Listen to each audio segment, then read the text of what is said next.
Joining us now, Kriti Upadhyaya, visiting fellow at the Heritage Foundation. Wonderful to have you this morning. You know, after Ryan's report, it really is an eye-popping headline. It feels a little concerning, and there are some potentially concerning aspects that even he highlighted. But to start, you know, one top U.S. Army commander interviewed about this says he isn't using this in the field, at least for now, but in command and daily work. So what are your thoughts on that application? Well, thanks for having me, Kelly. And, you know, I second Ryan that the military has been using AI for a very long time now. You know, decision support systems, situational awareness, they've been around before the industry or you and I started talking about AI.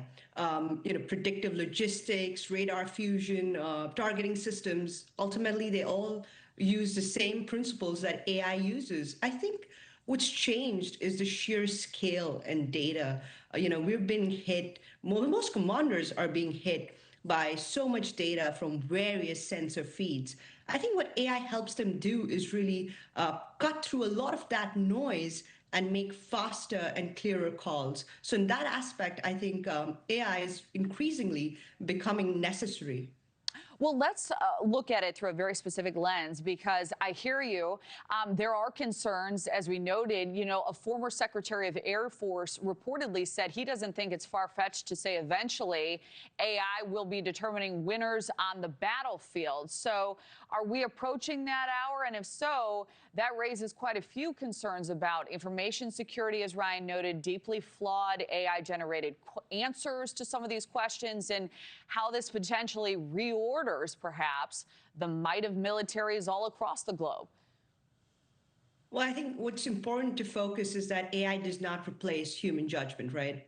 Modern warfare is all about who can think and act really fast, and AI really helps commanders help do that. Now, I'm with you that, you know, most of these systems are set up on really sensitive operational networks. So I think what's important is looking at the data integrity and safety. Ultimately, you know, the way that your algorithms are placed, the data that you're using is really going to determine what you're going to get outside, right? They always say garbage in, garbage out. So on that aspect, I think it's very important that we have algorithms that are fair and just, and we have data that we know is the sort of data that we want to use for that problem, and ultimately that we have systems that are very secure.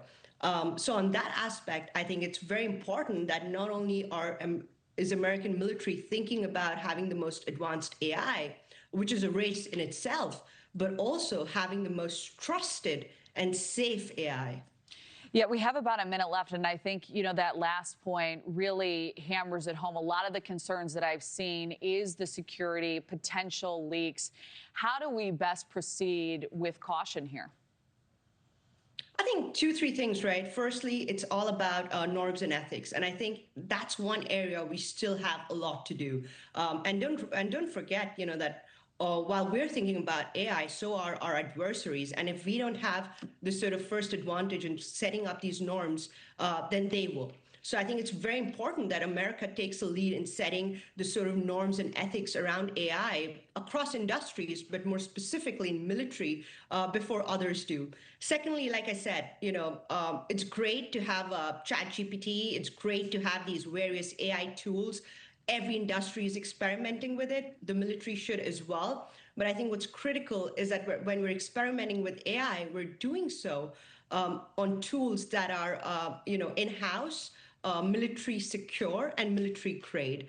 And thirdly, I think it's very important, and I think anybody who's working in this sector will tell you that AI does not replace human judgment, right? It is always an aid to a commander. It never replaces the commander. Thank you for watching. Subscribe below and download our NewsNation app right now on your phone, and you will get fact-based, unbiased news for all Americans.